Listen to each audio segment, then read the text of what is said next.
Tune into Nice Radio every Saturday at 7:30 a.m. for A View from the Outside, hosted by Brereton Horne. A View from the Outside takes a look at key issues affecting St Vincent and the Grenadines and gives a global perspective on how these issues are viewed.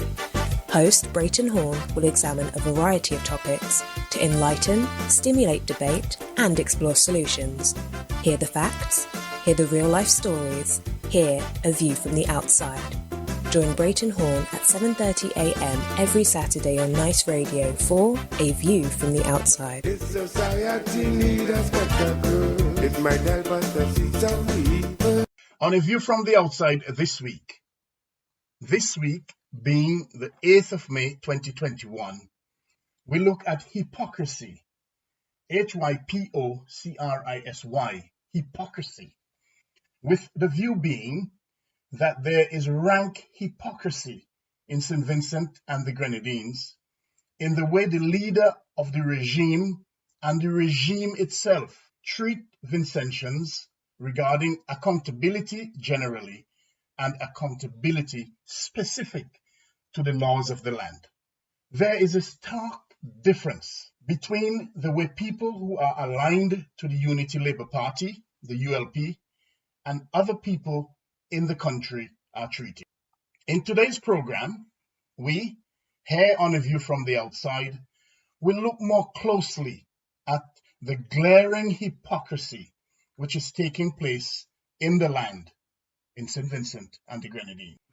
The Cambridge Dictionary defines hypocrisy as situation in which someone pretends to believe something that they do not really believe, or that is the opposite of what they do or say at another time. An example of hypocrisy given by the Cambridge Dictionary is, there is one rule for her and another rule for everyone else. The word hypocrisy is often used to describe a person or organization which has double standards. For example, one can say that he, she, they are full of hypocrisy. A current topical issue in St Vincent and the Grenadines concerns an alleged shooting in the leg of a businessman, Mr. Cornelius John of Diamond on mainland St Vincent. Mr. John claims that he was beaten, shot, and threatened by two high-ranking government officials in St Vincent and the Grenadines. He alleges that a female senator, Ashel Morgan, threatened him with a gun while one of two male companions of the senator shot him in the leg. An assistant director of public prosecutions, DPP, in St Vincent and the Grenadines, a male, is alleged to be involved in the episode. The Commissioner of Police in St Vincent and the Grenadines has confirmed that Kareem Nelson, an assistant DPP in the country, has been named as being involved in the incident concerning Mr. John. Mr. Nelson is reported to have taken leave from work while the investigation into the alleged beating, shooting, and threatening of Mr. John is carried out. While it is said that an investigation is taking place, to date, no one has been arrested or detained for the alleged beating, shooting, or threatening of Mr. John. Also, there has been no announcement that any government senator's appointment has been revoked or that any assistant DPP has been suspended in the country. What has occurred since the story broke is that the head of the regime, the Prime Minister and Minister of National Security in St Vincent and the Grenadines, has made statements on radio concerning the alleged beating, threatening, and shooting of Mr. John. On May 4th, 2021, on NBC Radio, the Prime Minister of St Vincent and the Grenadines, who is also the Minister of National Security, made several statements about the incident, which show clear hypocrisy in how people are treated when it comes to the interaction with the law in St Vincent and the Grenadines. His statements show that the action taken against a person is dependent on that person's status and political affiliation. Some of the statements he made are as follows, and I quote, "How does anyone expect the Prime Minister to make a public statement about allegations made by someone in relation to someone else, which is a subject of police investigation?" And I want to ask the second question. Why do you take the allegations of one person as being the truth? I have spoken to Senator Morgan when the incident occurred. You'd expect that she would call and she would tell me. And I have read the newspapers and I heard persons talk about, without going into detail, that from what I was told, people just keep their mouth a bit shut. Just keep your mouth shut a bit and don't believe and accept as fact one of the more outlandish things you have heard in relation to Senator Morgan. I just want to say this politics is a hell of a thing. Partisan politics is a hell of a thing. Unquote. He, the Prime Minister and Minister of National Security, also intimated that what allegedly took place was meant to protect a woman. Not only are his statements reckless, but they illustrate that he and his regime are full of rank hypocrisy. They say one thing and do another. He, the Prime Minister and Minister of National Security, by his statements, has confirmed that an incident took place. And while he claims that there is an ongoing investigation, no one has been arrested or detained. I repeat, no one has been arrested or detained, especially in the face of what amounts to a series of potential serious offenses, including attempted murder and wounding of an individual by shooting. It is quite interesting and striking to note that the head of the regime, the Prime Minister and Minister of National Security, indicated that the said senator called him after the alleged incident. It is worth noting also that the incident allegedly took place on the 13th of April 2021, and up to now, there has been no announcement that any action has been taken against the said senator. While there is a presumption of innocence pending judicial intervention, it is not unheard of, and in fact, it is reasonable to expect that people facing serious allegations are, at a minimum, suspended while any such investigation takes place. The senator named in the alleged incident is also the Deputy Speaker of the House of Assembly or Parliament.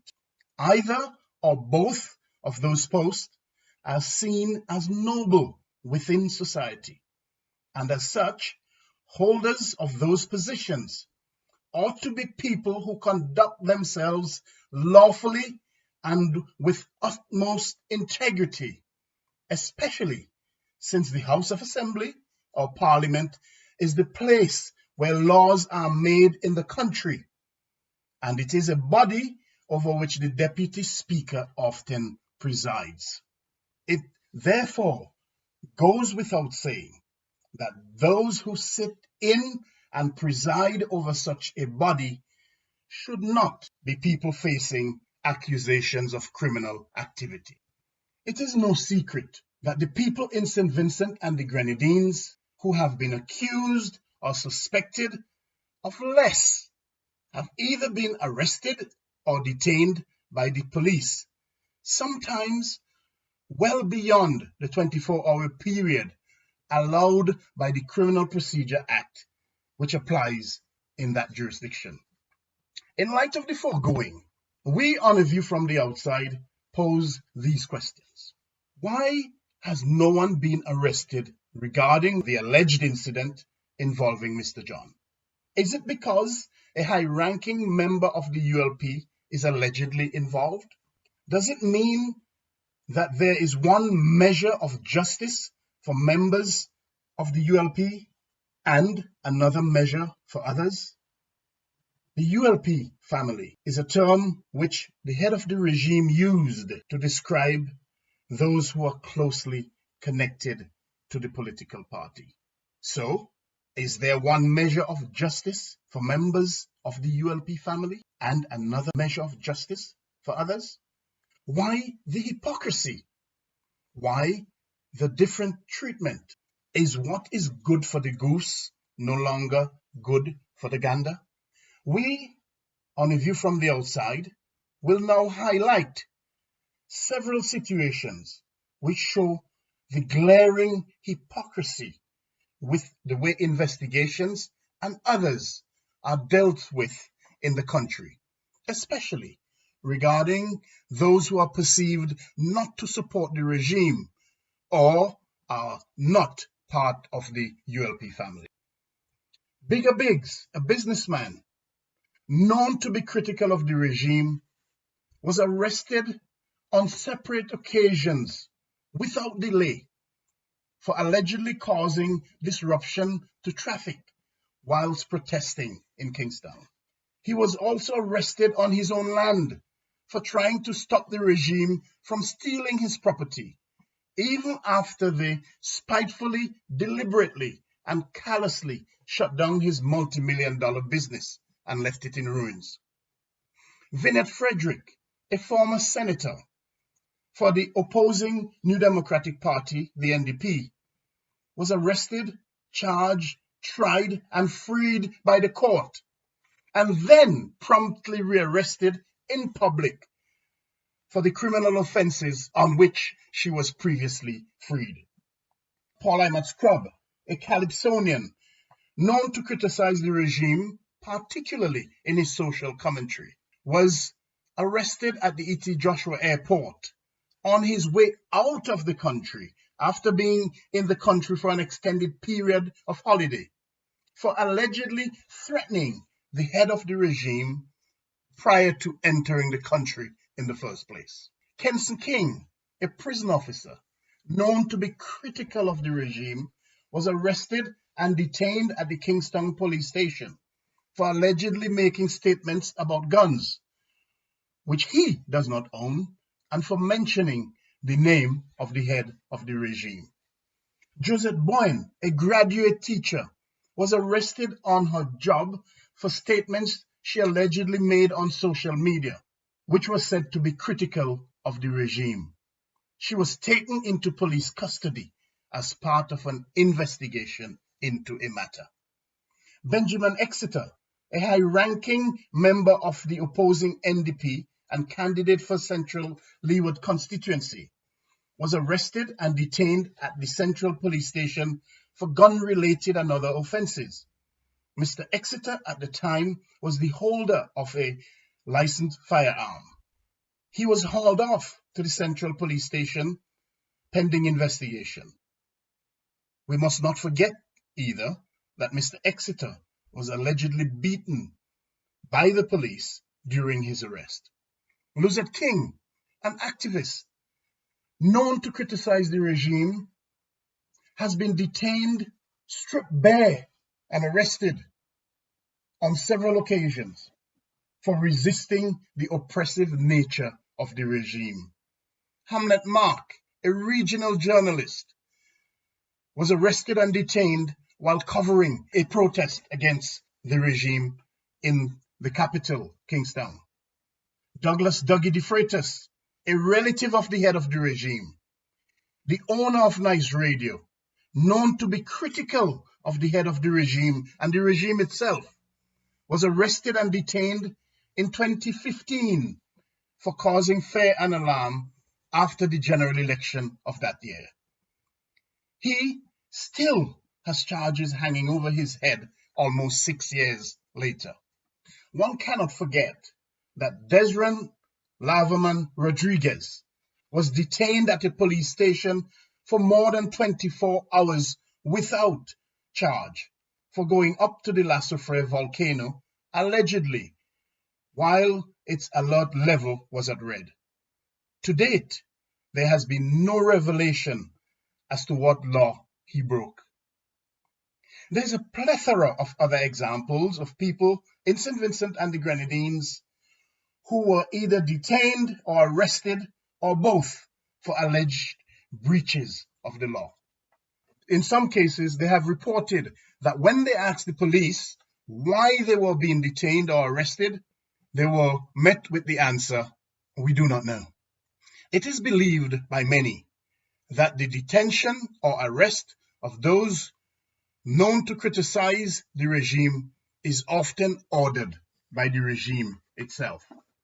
In many, if not all of those cases, the arrest and or detention took place shortly after the alleged offences occurred. 3 weeks have now passed since Mr. John was allegedly beaten, threatened and shot. 3 weeks have passed since the incident took place. Yet, no one has been arrested, detained, or charged. What is the difference, we ask, with the potential offences allegedly committed by the Deputy Speaker of the House, Senator Morgan, and Mr. Nelson? What is the difference?